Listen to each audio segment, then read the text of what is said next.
টাঙ্গাইলের মধুপুর ও ধনবাড়ী উপজেলা পরিষদ নির্বাচন উপলক্ষে ভোট গ্রহণ কর্মকর্তাদের সাথে মতবিনিময় সভা অনুষ্ঠিত হয়েছে। মধুপুর উপজেলা নির্বাচন অফিসের আয়োজনে মঙ্গলবার সকাল 11টার দিকে উপজেলা পরিষদ হলরুমে টাঙ্গাইল জেলা সিনিয়র নির্বাচন কর্মকর্তা মতিউর রহমানের সভাপতিত্বে এ অনুষ্ঠান অনুষ্ঠিত হয়। উক্ত অনুষ্ঠানে প্রধান অতিথি হিসেবে উপস্থিত ছিলেন টাঙ্গাইল জেলা অতিরিক্ত জেলা প্রশাসক সার্বিক জিয়াউল ইসলাম চৌধুরী। বিশেষ অতিথি হিসেবে উপস্থিত ছিলেন জেলা অতিরিক্ত পুলিশ সুপার ও পুলিশ সুপার পদে পদোন্নতিপ্রাপ্ত শরফুদ্দিন।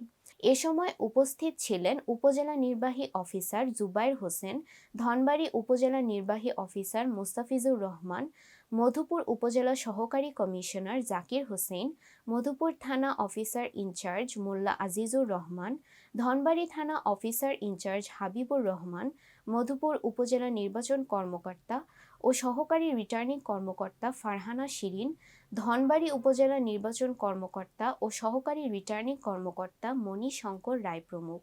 উক্ত মতবিনিময় সভায় সংশ্লিষ্ট কর্তৃপক্ষকে অবাধ, সুষ্ঠু ও নিরপেক্ষ ভোট গ্রহণের জন্য দিক নির্দেশনামূলক পরামর্শ প্রদান করেন।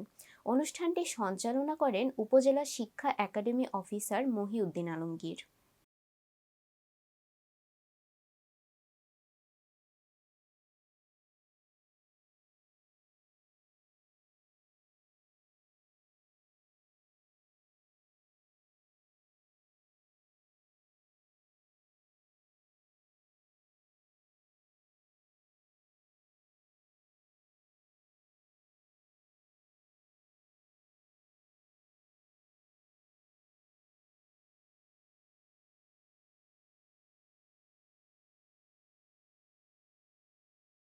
দর্শক, ভিডিওটি ভালো লেগে থাকলে লাইক, কমেন্ট ও শেয়ার করে কাজী টিভি নিউজ 24 এর সাথেই থাকুন। ধন্যবাদ।